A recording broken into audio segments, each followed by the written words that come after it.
நாரதருக்கு பிறந்தாங்களா? பிறக்கல. கேட்டுங்கப்பா, இந்த அம்மா எப்படி அவங்க அப்பனுக்கு பிறக்கலையோ அதே மாதிரி அவங்களும் அவன் நான் கேட்கிற கதையில சாமி இதுக்கு பேர் என்ன? விரல். விரல் எதுல நொட்டிக்கிட்டு இருக்குது? கையில. இது கை எதுல? இந்த இதுக்கு பேர் என்ன? கை. அதுக்கு பேர் என்ன? வாய். இதுக்கு பேரு கை. என்னண்டா? வாய். இந்தா அப்படி பொத்திக்கிட்டு நிக்கணும், சரியா?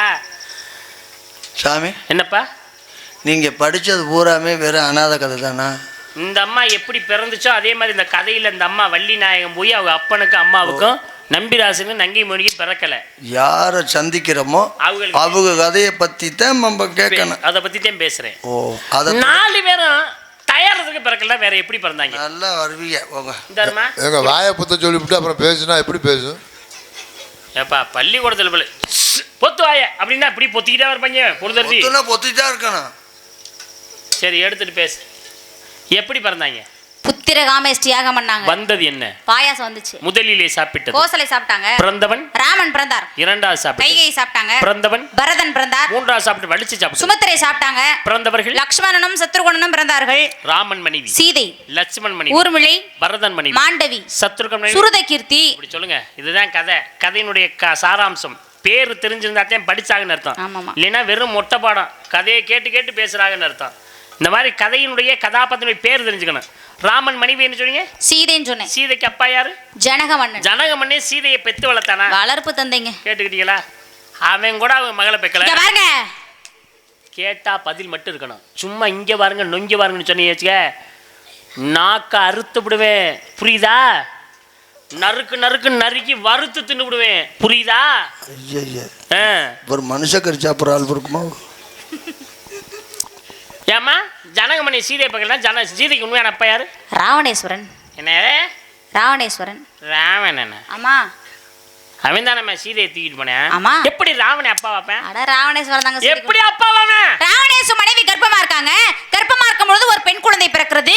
அந்த பெண் குழந்தை தான் சீதை. அப்ப சீதையோட அப்பா ராவணேஸ்வரன் தானே? சரி, ராவணே சீதை என்ன பண்ண? தூக்கிட்டு போனாரு. தூக்கிட்டு போனல? ஆமா. என்ன நடந்துச்சு? செத்து போயிட்டாருங்க. செத்து போயிட்டாரு. செத்து போயிட்டார். ராவணேஸ்வரன் செத்து போயிட்டார். கேளுங்கப்பா.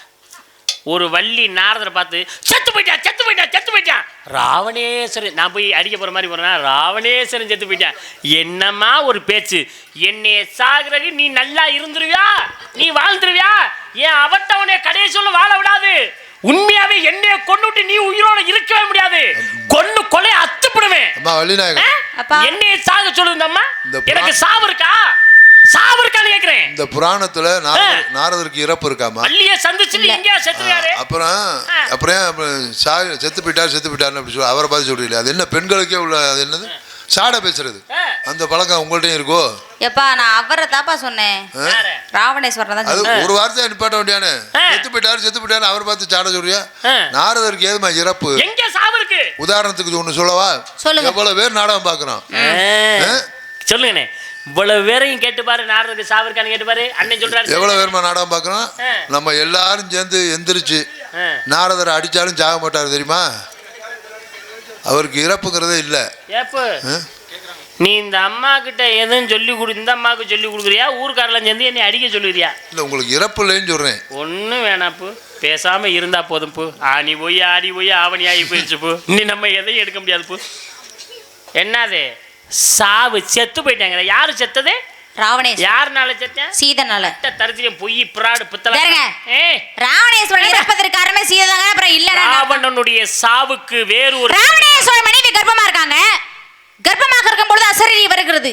சீதை பிறந்து இருக்க இலங்கை அழியன் அசரீரி வருது. உடனே ராவணேஸ்வரன் பார்க்கிறார். பிறக்கக்கூடிய குழந்தை ஆண் குழந்தையா இருந்தா எடுத்து வளர்ப்போம், பெண் குழந்தையா இருந்தா கொன்றுவோன்னு பேசிக்கிறாங்க. பிறக்கக்கூடிய குழந்தை பெண் குழந்தையாக பிறந்து விட்டது. கொல்றதுக்கு மனசு வரல. பெட்டியில போட்டு அடைச்சு கடல் தண்ணியில் அனுப்பி வைக்கிறாங்க. மண்பரப்ப மூடி இருக்கு. ஜனக மன்னன் உழுதுட்டு இருக்காரு. அப்பொழுதுதான் பெட்டி கண்ணிலே தென்படுறது. பெட்டி எடுத்து திறந்து பார்க்குறாங்க. உள்ள அழகான பெண் குழந்தை. எடுத்து வளர்க்குறாங்க. சீதம்மா பருவத்துக்கு வந்துட்டாங்க. சீதைக்கும் ராமனுக்கும் இதிலேயே திருமணம் நடந்தது. சீதை ராமனு காட்டுக்கு வனவாசம் வர்றாங்க. அப்படி வரும் பொழுதுதான் சீதையை ராவணேஸ்வரன் சிறை எடுத்து சென்றான். அப்ப ராவணேஸ்வரன் சாகிறது காரணம் சீதை தானே? எப்பொழுது சீதை பிறந்து இருக்க இலங்கை அழியன் ஒரு அசரி வந்து சொன்னீங்களோ அப்பவே ராவண சாவுக்கு சீதை தான் காரணம். அதானங்க உண்மை. அதுதான் உண்மை. அப்புறம் என்னத்துக்கு இல்லைன்னு ஏன் பேசுனீங்க? நான் எப்பமா இல்லைன்னு சொன்னேன்? அட பகவானே, இப்பதாங்க இல்லைன்னு நீ பேசுனீங்க. கதையை சொல்றதுக்கு முதல்ல தாம இல்லைன்னு சொன்னேன். ஆமா ஆமா, சரி இப்ப கதையை சொல்லிட்டேன். அதனால ஆமா. அப்ப ராவணேஸ்வரன் இறப்பதற்கு காரணமே சீதை தான். இல்ல, பொய்யுங்கிறேன். இங்க பாருங்க. என்ன உன் கதை முடிஞ்சிச்சு, விலகு. என் கதை ஆரம்பிச்சிருச்சு பாரு. வேதவதி என்ற ஒரு பெண்மணியால் மகாசுரோகி தவம் இருக்காங்க. ஆகாய வழியா வர ராவணேஸ்வரன் கீழே கையை பிடிச்சி தவத்தை கலைச்சான். யாரா என் தவத்தை கழித்து கண் விழித்து பார்த்தால் ராவணேஸ்வரன். ஏய், மகாசுரனின் தருணத்திலே என் கையை பிடித்த தவத்தை கலைத்ததனால் என்னாவதான உனக்கு சாவு. அப்படியே அக்கினியில இறங்குகிறார். அக்கினி பகவான் தவத்தை மிச்சி அழிக்காமல் வைத்திருக்கிறான். தாங்கள் சொன்னது போல் ராமருக்கும் சீதைக்கும் மிதிலையிலே திருமணம் இருக்கிறது. அக்கினியை வளர்கிறார்கள். உண்மையான சீதை அக்கினிக்குள்ள உள்ள போயிட்டாங்க. உள்ள இருந்த வேதவதி மாய சீதையா வெளியில வருகிறார். அப்ப ராமனோடு வனத்திற்கு போனது யார்? வேதவதி என்ற மாய சீதை. ராவணேஸ்வரன் சிறையிட்டு சென்றது யார்? வேதவதி என்ற மாய சீதை. கடைசியில் ராவணனை அழித்து சீதை மீட்டி வந்தார் யாரு? வேதவதி என்ற மாய சீதை. உலக மக்கள் தவறாக பேசக்கூடாது என்பதற்காக அக்கினியிலே இறங்கி செய்தார் யாரை? வேதவதி என்ற மாய சீதை. அப்பொழுதுதான் உண்மையான சீதையை வெளியில வர்றாங்க. வேதவதிங்கிற மாய சீதை உள்ள போனாங்க. ராவணேஸ்வருடைய சாவுக்கு காரணம் யாரு? வேதவதியே, வேதவதியே, வேதவதியே. போதுமா? இன்னும் கதை வேணும்? நான் சொன்ன கதை 14 புராணம் அப்படின்ற புத்தகத்துல இருக்கு. நான் ஒன்றும் புராணம் படிக்காம மொட்டை கதையா படிச்சுட்டு வந்தேன். நான் சொன்ன கதை தெரிந்த புராணம் தெரியாத கதை. எழுதியே வச்சிருக்கேன் கையில பாரு. தெரிந்த புராணம் தெரியாத கதை. புரியுதா? புரியுதா? இப்ப சக்தி இருக்காங்களே, ஆதிவரா சக்தி. எல்லா பெண்களும் சக்தியின் வடிவம். காளி, நீலி, கருமாரி, முத்துமாரி, மகமாரி, மந்தையம்மன், உமாமையை சொல்றான் யாரு? சக்தியினுடைய வடிவம். தூங்கா நகரம் சொல்றோம். மதுரையை தான் தூங்கா நகரம்னு சொல்லுவான். அங்கே ஆட்சி புரிவாள் யார்? மீனாட்சி. மீனாட்சி தோளில இருப்பது கிளி இருக்கிறது. அந்த கிளி யார்? அருணகிரிநாதன். மொட்டை பொய். இதெல்லாம் இப்படி சொல்லாத. அருணகிரிநாதன் யார் தெரியுமா? மீனாட்சி தோளில கிளியா இருந்த யார் தெரியுமா? அருணன் என்பதுதான் உடைய பெயர். பெண்கள் மேல ஆசை வச்சு அவனோட உடம்பு பூரா நோய் வந்துருச்சு. உடனே தன்னோட அக்காட்ட போய் கேட்கிறார், அக்கா எனக்கு உடனடியாக ஒரு பெண் வேண்டும் அப்படின்னு கேட்கிறாரு. அக்கா உலகம் பூரா தேடி பார்க்குறாங்க, எங்கேயுமே பெண்ணு கிடைக்கல. ஏப்பா நான் உலகம் பூரா தேடி பார்த்தேன், எங்கேயுமே பெண்ணு கிடைக்கல, நானும் பெண்ணு தாண்டா, என்னை அனுபவினா அவங்க அக்காவே சொல்றாங்க. அருணன் பார்த்தார், என் கூட பிறந்த அக்காவே என்கிட்ட வந்து இப்படி கேட்குற அளவுக்கு நம்ம இவ்வளவு மோசமானவனா இருக்கோமே, இனிமேல் நம்ம அந்த உலகத்தில் இருக்கக்கூடாது அப்படின்னு திருவண்ணாமலையிலிருந்து குதிக்க போறாரு. எம்பெருமான் முருகப்பெருமான் தோன்றி திருப்புகழை பாட வைக்கிறார். முத்தை தரு பத்தி திறனாகி அத்திக்கிற சக்தி சிரவண முத்துக்குரு வித்துக்குரு பற என்ன போதும் அப்படின்ற திருப்புகழை பாட வைக்கிறாரு. அருணன் என்பவன் கிரி என்ற மலையிலிருந்து விழுந்ததனால் அருணகிரிநாதன் அப்படின்னு அவருக்கு பெயர் உண்டு. கூடு விட்டு கூடுபாயும் தம்மை உண்டு மீனாட்சி அம்மன் தோல்ல கிரியா இருக்காரு. எப்படி நீங்க இல்லைன்னு சொல்ல முடியும்? அருமையா சொன்னீங்க. ஒரு கல்லுல 2 மாங்கா. முருகப்பெருமானுக்கு திருப்புகழை கொடுத்தவன் அருணகிரிநாதன். மீனாட்சி தோல்லை கிளியாக இருப்பவனும் அருணகிரிநாதன். அதான உண்மை. அதான உண்மை. அதான் உண்மை. அப்புறம் என்னத்துக்கு இல்ல இல்லன்னு எதுக்குங்க பேசுறீங்க? நான் எப்பமா இல்லன்னு? அட பகவானே, இப்பதானே இல்லன்னு பேசுனாங்க. நீ தான் கதையை சொல்றதுக்கு முதல்லதே நான் இல்ல. சரி இப்ப கதையை சொல்லிட்டேன். அதனால ஆமா. மீனாட்சி அம்மன் தோல்ல இருக்க கிளியே அருணகிரிநாதன் இல்ல, பொய்யுங்கிறேன். இத பாருங்க. என்ன உன் கதை முடிஞ்சிச்சு, விலகு. என் கதை ஆரம்பிக்குது பாரு. இங்க பாருங்க. ஆரம்பத்திலே மீனாட்சி தோல் இருந்த கிளி யார் தெரியுமா?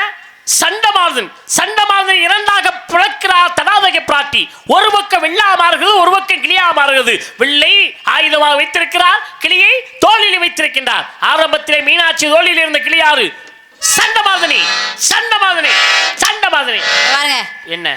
அருணகிரிநாதனுக்கு தனி புத்தகம் எழுதப்பட்டிருக்கு. இதுவும் தெரிந்த புராணம் தெரியாத கதை. என்ன உங்க குலக்கடவுள் யாருமா? முருகப்பெருமான். ஓஹோ, முருகப்பெருமான். முருகப்பெருமான். ஓஹோ, முருகப்பெருமான். ஓ முருகப்பெருமான். முருகப்பெருமான் கையில என்ன வச்சிருக்காரு? வேல் வச்சிருக்காரு. இன்னொன்னு கையில வச்சிருக்காரு, கொடி வச்சிருப்பாரு. அந்த கொடியில என்ன சின்னம் இருக்கு? சேவல் கொடி. அந்த சேவல் யாரு? சூரபதுமன். பொய். தர்க பித்தலாட்டம். சூரபதுமன் இல்ல, முருகன் கையில இருந்த சேவர் கொடி ஆரம்பத்திலே சூரபதுமன் என்று சொல்லக்கூடிய அராஜகம் பண்ணி அட்டுழியவன். எப்பா சாமி, கொஞ்ச நெஞ்ச அராஜகமா? உள்ளங்கால்ல இருந்து உச்சந்தல வரைக்கும் ஒட்டுமொத்த விஷம் சூரபதுமனுக்கு.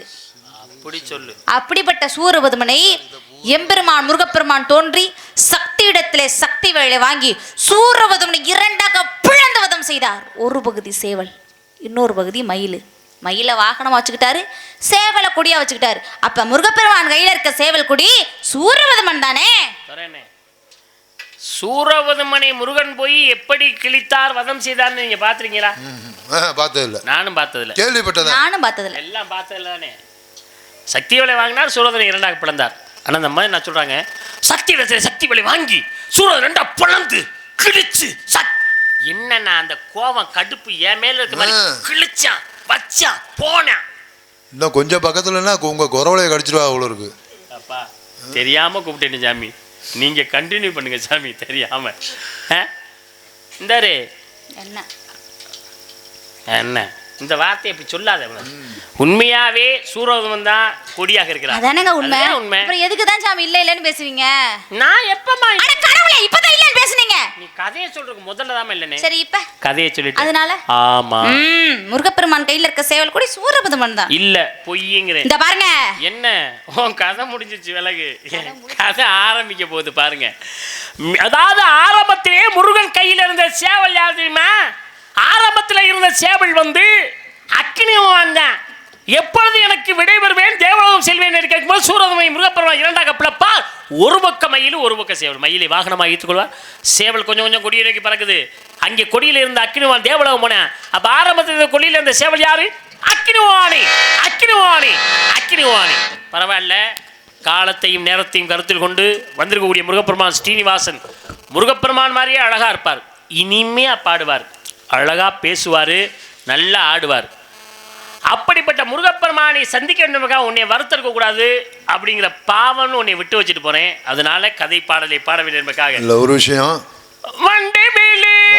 என்னங்க இல்லை, உள்ளபடி அருமையான கிராமம், அருமையான ரசிகர்கள் வந்தோடனே சாப்பாடு உபசரிப்பு எல்லாமே நல்லா இருந்துச்சு. அதே மாதிரி ஆடியோ அருமையாக பண்ணியிருக்காங்க. சாப்பாடு நல்லா இருந்துச்சு, எல்லாமே உபசரிப்பு எல்லாமே நல்லா இருந்துச்சு. ஆமாம், சந்தோஷம், மிக்க மகிழ்ச்சி.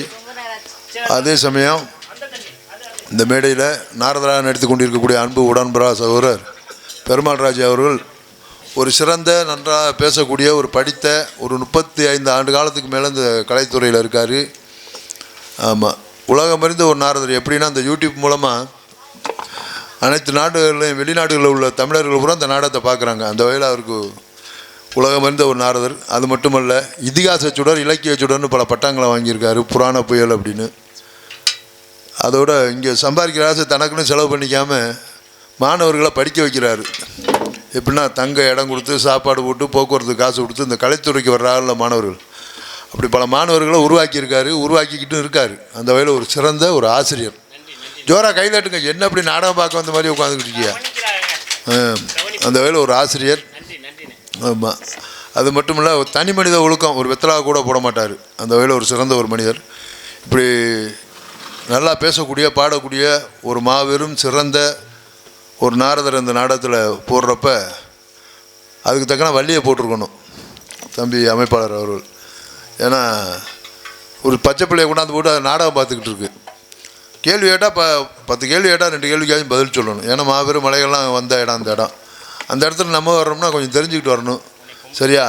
இருக்கிறவங்க இல்லாதவங்க எல்லோரும் வரியை போட்டு வருஷத்தில் ஒரு நாள் நிகழ்ச்சி நடத்துகிறாங்க.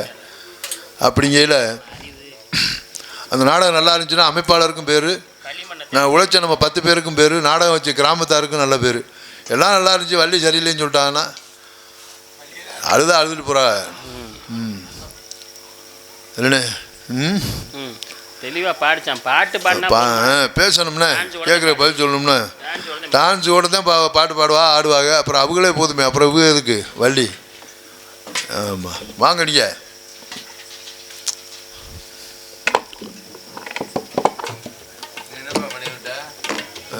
சுவாமிகள் என்னவா? அந்த வகையில் ஒரு சிறந்த ஒரு ஆசிரியர். ஏன் இல்லை, இன்னும் தெரிஞ்சுக்க வேண்டியது இருக்குது நிறையன்னு சொல்கிறேன். நீங்கள் சொல்லுங்கள். அதாவது ஒரு விஷயம் சொல்லுங்கள். நீங்கள் எது வேணாலும் சொல்லுங்கண்ணே. நீங்கள் என்ன பேசினாலும் மேடையிலேருந்து பேசும்போது நான் ஏற்றுக்கிற வேண்டிய சூழ்நிலை. என்ன வேணாலும் திட்டீங்க, யார் எதிரியாக இருந்தாலும் சரி. ஒருத்த மனசு கஷ்டப்படுற மாதிரி எதையுமே வெளியில் வச்சோ மேடையில் வச்சோ 10 பேர் வச்சோ ஒரு 500 1000 பேர் 2000 பேர் உட்காந்து நாடகம் பார்க்குற மத்தியில் அவங்க மனசு கஷ்டப்படுற மாதிரி நீங்கள் பேசக்கூடாது. புத்தி சொல்லுங்கள், உங்களை வேணான்னு சொல்லணே. அதாவது நான் சொல்கிறேன், தப்பாக இருக்காங்கண்ணே. மேடைக்குள்ளே கூட்டி கொண்டே அடிங்க உதங்க, அது உங்களுக்கு முழு உரிமை இருக்குது.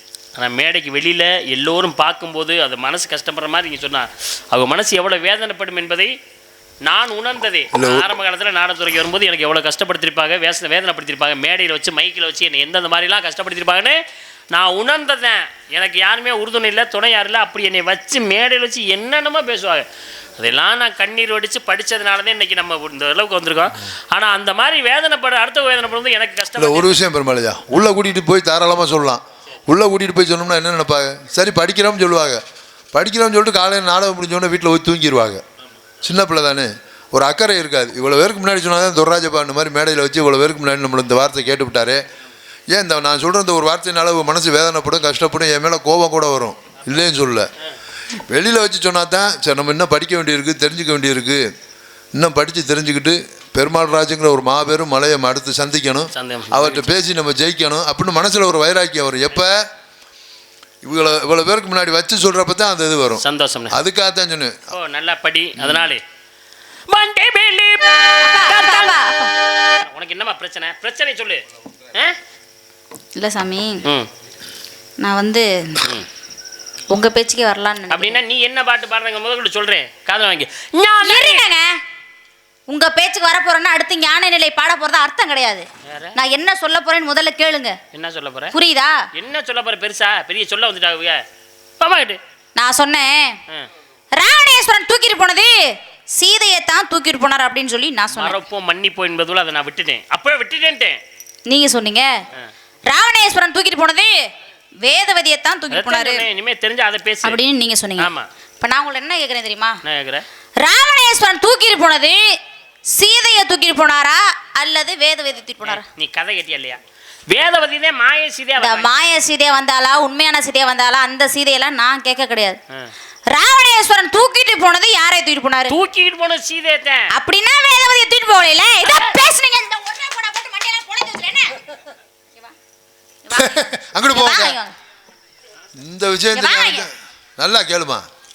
எப்போ என்ன என்னைய அவ்வளவு பேசி பேசிட்டு இப்ப நல்லா கேளுமாங்கிறீர். அப்புறம் என்ன ராவணேஸ்வரன் தூக்கிட்டு போனது யாரை தூக்கிட்டு போனாரு? இப்பதான் உண்மை தெரியும். அப்படின்னா வேதவதியை தூக்கிட்டு போய் தான் பேசுனீங்க. கையை நெட்டி பேசுங்க, கையை ஒடிச்சு அடுப்புல வச்சிரு. சொல்லிக்கிட்டே இருக்காதம்மா, செய்யுமா. ஒடிச்சு விடுப்பா அந்த கையை ஒடிச்சு. நீ நல்லா இரு. ஒரு கையை மட்டும் ஒடிச்சு